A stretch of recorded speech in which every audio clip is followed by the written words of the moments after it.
लोक 15 जूनला गलवान घाटी आहे, जे हिमाचल प्रदेशमध्ये आहे. एक प्रकारे बॉर्डर आहे चायना आणि इंडियाची. ओके, तर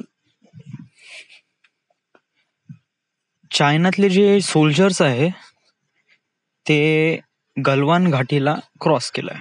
इट्स गलवान घाटी ना, it's kind of like a LAC, line of actual control, LAC आहे. तर हे एक LAC लाईन आहे. तर या लाईनला क्रॉस करून ते गलवान घाटीमध्ये आले, जो की ही जी गलवान घाटी आहे ही इंडियातला पार्ट आहे.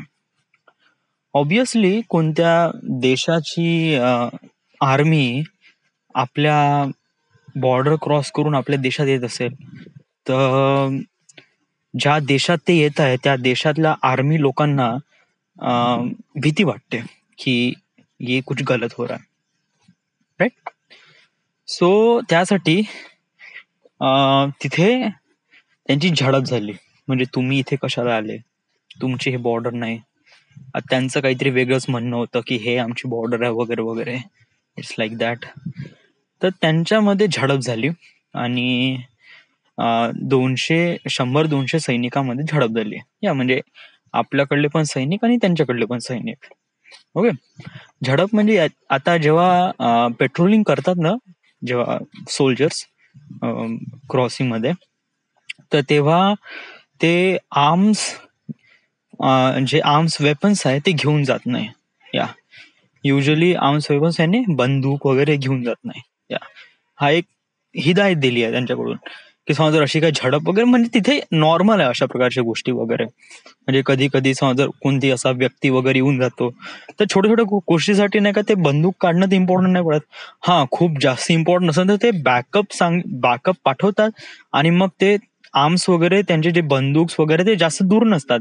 हार्डली जस्ट त्यांच्या चेकपोस्ट पासून it was like hardly 100-200 metre पासून पर्यंतच तिथे त्यांना त्यांचे आर्म्स वगैरे भेटून जातात. आर्म्स याने दारू गोळा बंदूक वगैरे. ओके, सो जेव्हा ते पेट्रोलिंग करतात तेव्हा ते विदाऊट वेपन्स जातात.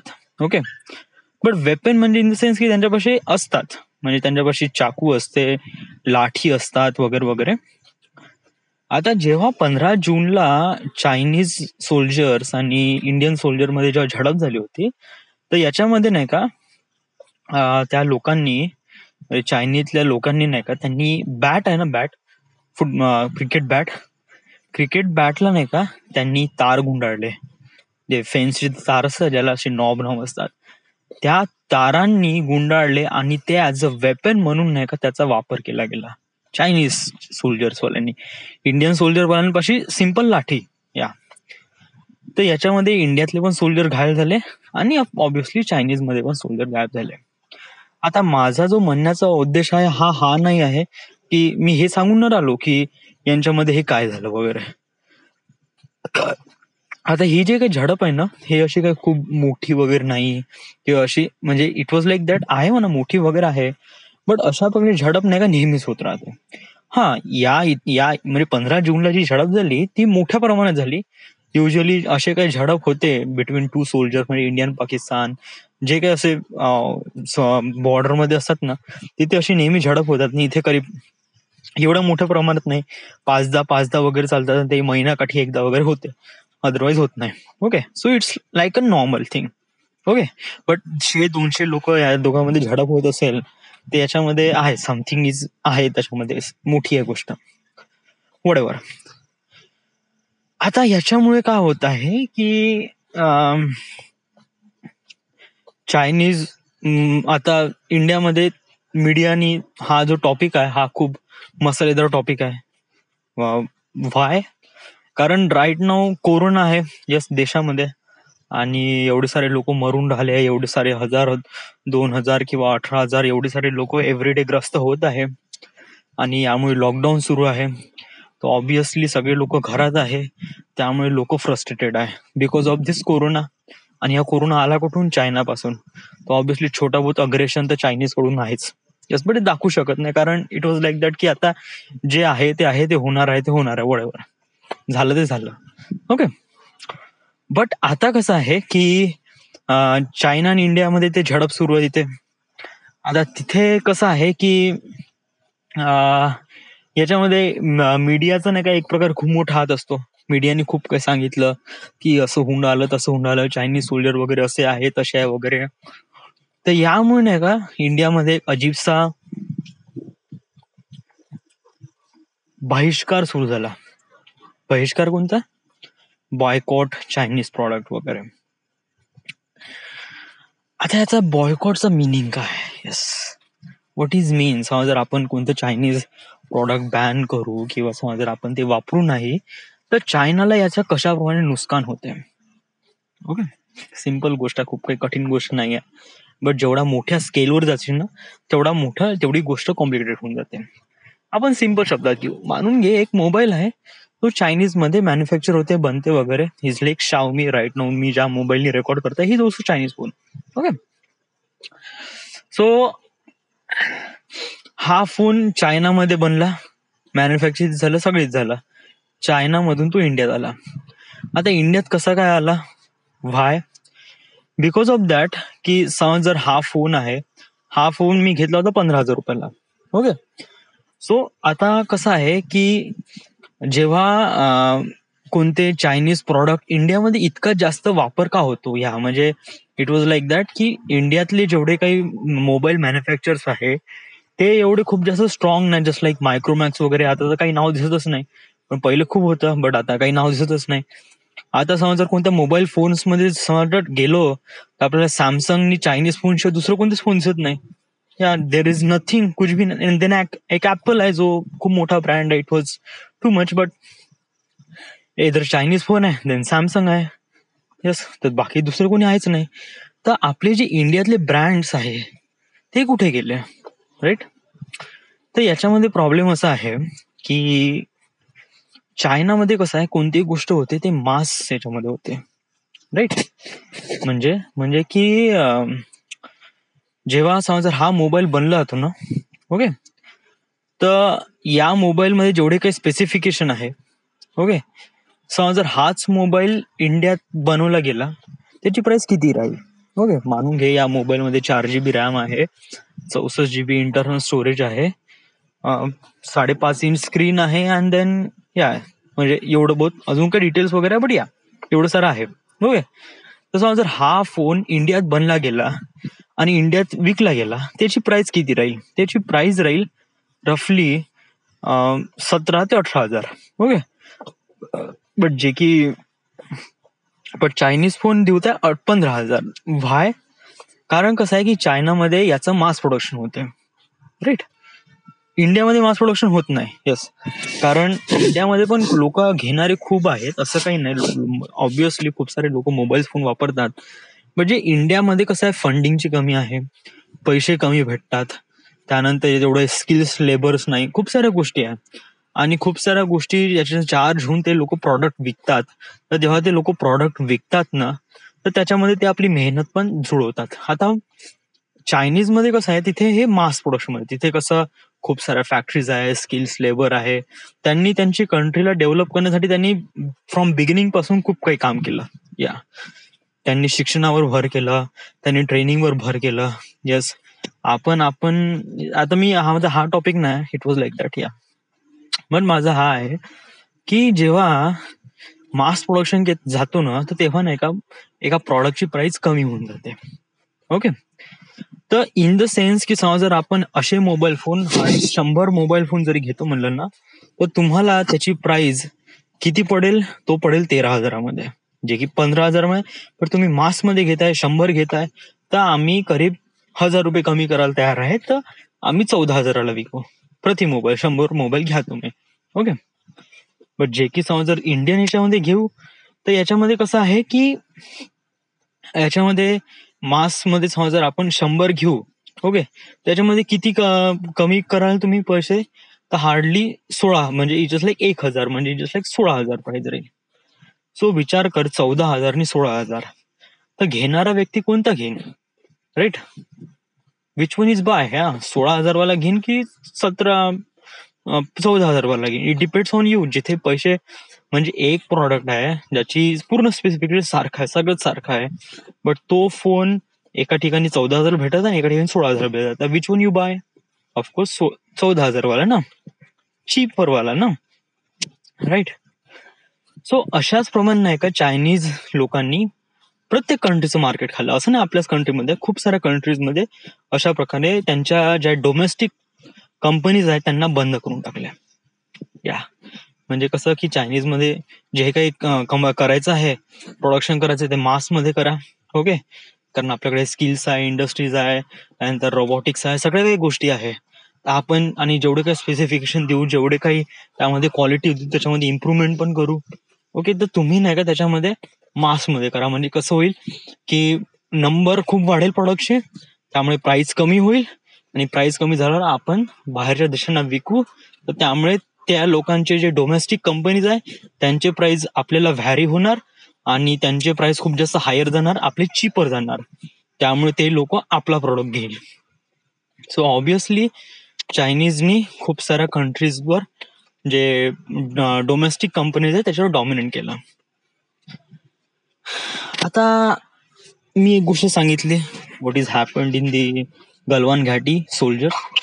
अजून एक गोष्ट सांगितली की बॉयकॉट चायनीज, आणि याच्याबद्दल सांगितलं की एक प्रकारे की आपल्या चायनीज कंपनी का एवढे डॉमिनेट करतात, राईट. आता असं आहे की आता एवढं साऱ्या गोष्टी आहे, तर यामुळे चायनीज लोकांचा फेवर आहे, राईट. म्हणजे ते पैसे पण जास्त कमवून राहिले, हे सगळं कमवून राहिले. यामुळे नाही का लोकांमध्ये एक प्रकारे अहिंसा किंवा अहिंसा नाही, द्वेष. द्वेष म्हणजे एक प्रकारे काय होते, राग तयार होणे. तर राग तयार झाला, आणि त्यामुळे काय झालं की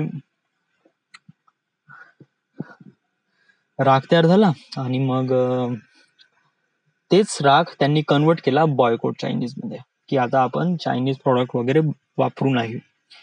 तर समजा जर आपण मी माझा मोबाईल फोन वगैरे नाही घेतला चायनीज फोनचा, त्याच्यामुळे काय होईल, सरकार असं करू शकत नाही. म्हणजे करू शकते, बट त्यांना खूप मोठं नुकसान करावं लागेल. या इट वॉज टू मच, बहुत सारा. या तर हे नाही का, हे जे असते ना, म्हणजे या साऱ्या गोष्टी आहे ना, हे नाही का फ्रॉम लोकांपासूनच सुरुवात केली पाहिजे. जर लोकांनी जर एक प्रकार नाही का म्हणजे सोबत आले आणि त्यांनी या सगळ्या गोष्टी अंडरस्टँड केल्या आणि चायनीज बॅन केलं, तर it will be better. But माझा सांगू प्रश्न हा आहे की मी जरी म्हणतो एक प्रकारे, म्हणजे समजा मी आता हा टॉपिक काढला की यांनी कसं होईल की सांगू माझा कन्सेप्ट काय आहे, इट वॉज दॅट जर आपण या दुनियामध्ये कोणती कंट्री नसती आणि सगळी एकच कंट्री असती, कोणते बॉर्डर नसते, तर एक खूप जबरदस्त झालं असतं यार. म्हणजे जे काही होत आहे, जे काही डेव्हलपमेंट होत आहे, ते खूप पद्धतीनं झालं असतं, खूप फास्ट झालं असतं, जास्त टेन्शन्स नसते, आणि खूप साऱ्या गोष्टी कंट्रोलमध्ये असतात, आणि बहुत साऱ्या गोष्टी आपण मॅनेज करू शकलो असतो.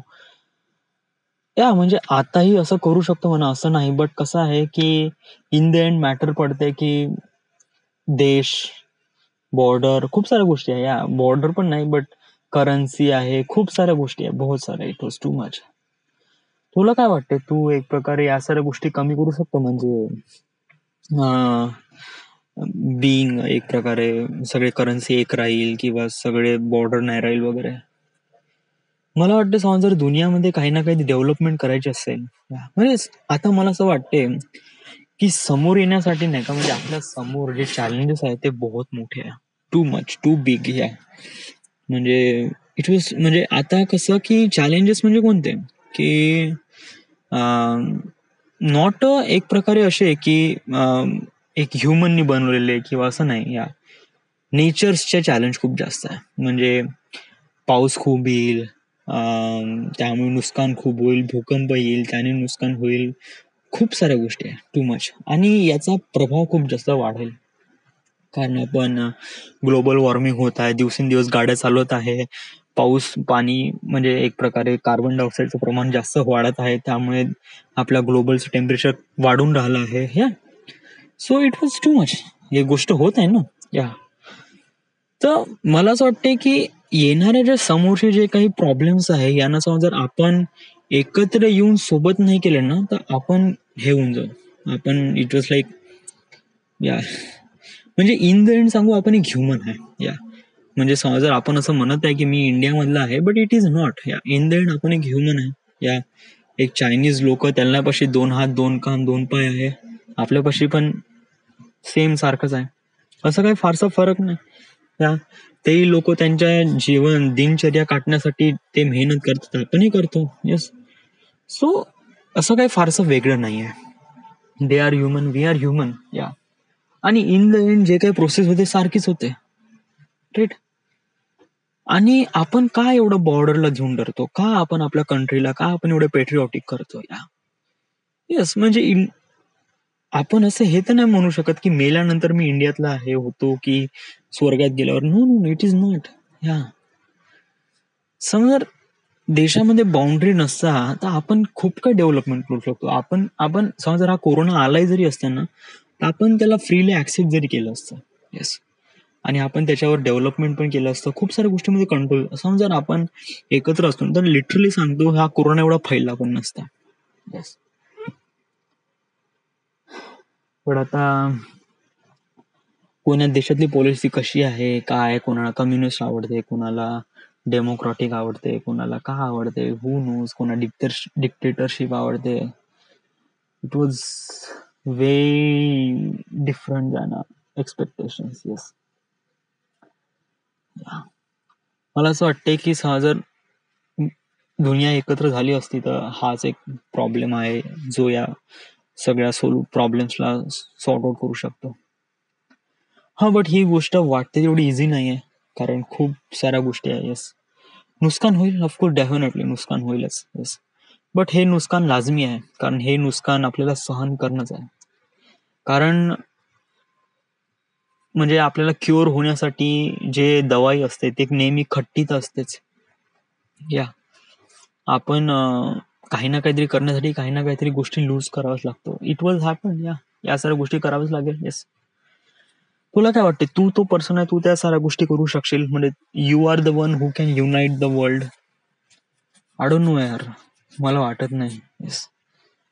कारण वाटत नाही म्हणजे इन द सेन्स की आता नाही वाटत. या म्हणजे मला असं वाटतंय की राईट नाव माझीच लाईफ एवढी सेटल पोझिशनवर नाही, मीच एवढा एकदम या पोझिशनवर नाही की मी स्वतःला सस्टेन करू शकतो. मी स्वतः पैसा पण नाही, माझी इव्हन जॉब पण गेलाय. या आणि कसं आहे की मी सगळं दुनियाला एकत्र करू शकतो असं मी म्हणतो आणि मला वाटते, बट त्या एक गोष्ट ऍक्च्युअल मध्ये होण्यामध्ये आणि माझी जे ऍक्च्युअल स्टेज आहे याच्यामध्ये फार मोर डिफरंट आहे, बहुत मोठा आहे. येस. आणि त्याला कशाप्रमाणे आपण कन्व्हिन्स करू, I don't know, but it was too different आणि टू बिग. येस. बट माझ्या डोक्यामध्ये हा कन्सेप्ट राहीलच एव्हरीडे वगैरे, म्हणजे दुनियाला एकत्र करायचा आहे वगैरे वगैरे. समहाऊ हा छोटा छोटा कन्सेप्ट, छोट्या छोट्या गोष्टी माझ्या डोक्यामध्ये घर करेल आणि इन द एंड मला असं वाटते का शायद मी त्या गोष्टीसाठी बनलो गेलो आहे. येस. कारण मला एव्हरीडे तसे स्वप्न येतात, मला वाटते, आणि मी या साऱ्या गोष्टीबद्दल पॉझिटिव्ह विचार करतो आणि या साऱ्या गोष्टीसोबत मी अंडरस्टँड करतो आणि मला असं वाटते की एका दुनियामध्ये होऊन राहिलं आहे हे समहाऊ, याला मी चांगलं करू शकतो. या तर आहे असं लिटिल बिट, म्हणजे जस्ट लाईक कॉन्फिडन्स असं म्हणलं गेलं ना, तर माझ्या करीब 2% कॉन्फिडन्स आहे अराउंड 100% पैकी. येस, का मी करू शकतो. ओनली 2% राईट नाव स्टेजवर. या राईट नाव म्हणजे आताच्या स्टेजवर. 100% इफिशियन्सी केव्हा राहील, जेव्हा मी ऑब्विसली लेवल 4 क्रॅक करेल आणि लेवल 5 वर जाईल, तेव्हा या साऱ्या गोष्टीवर राहील. कारण तेव्हा कॉन्फिडन्स 100% ठेवावा लागेल. कारण स्वतःमध्ये आपण कॉन्फिडन्स क्रिएट नाही करू शकेल तर आपण दुनियामध्ये कसे काय कॉन्फिडन्स क्रिएट करू. ऑफकोर्स आपल्या स्वतःमध्ये ठेवावं लागेल. But it's too much, too ahead of us. खूप दूर आहे त्या गोष्टी आणि आपण पाहू समोर. ओके, दुनियाला एकत्र करणं वगैरे कधी कधी मी खूप जास्त विचार करतो या लिटरली यास मला असं वाटतं मी खूपच जास्त विचार करतो यार. हे म्हणजे अति होऊन जाते. अति अति अति या म्हणजे हे बघा खूप सारे जण अति विचार करतात बट खूप कमी जण त्याला इम्प्लिमेंट करतात. तू विचार करतोय दॅट इज गुड बट तू याच्यासोबत काही ना काहीतरी ऍक्शन पण आताच नाही घ्यायचं आहे मला ऍक्शन. या जस्ट लाईक मला थोडे बहुत कॉन्सेप्ट वगैरे माहीत करून घेऊ अँड देन फाइंड आउट. या हा आर्टिफॅक्ट एपिसोड त्याच्यासाठी बनलाय ना. या समजा जर मला असं वाटते का मी कोण आहे त्या साऱ्या गोष्टी अंडरस्टँड करू शकतो आणि देन या दुनियातले सगळे प्रॉब्लेम मी सॉर्ट आउट करू शकतो तर येस शायद मी तो पर्सन आहे. येस आणि मला असं वाटतं त्याच्याबद्दल आपण प्रॉपरली विचार करायला पाहिजे त्याच्याबद्दल आपण प्रॉपर ऍक्शन करायला पाहिजे. I don't know, dude. Yes.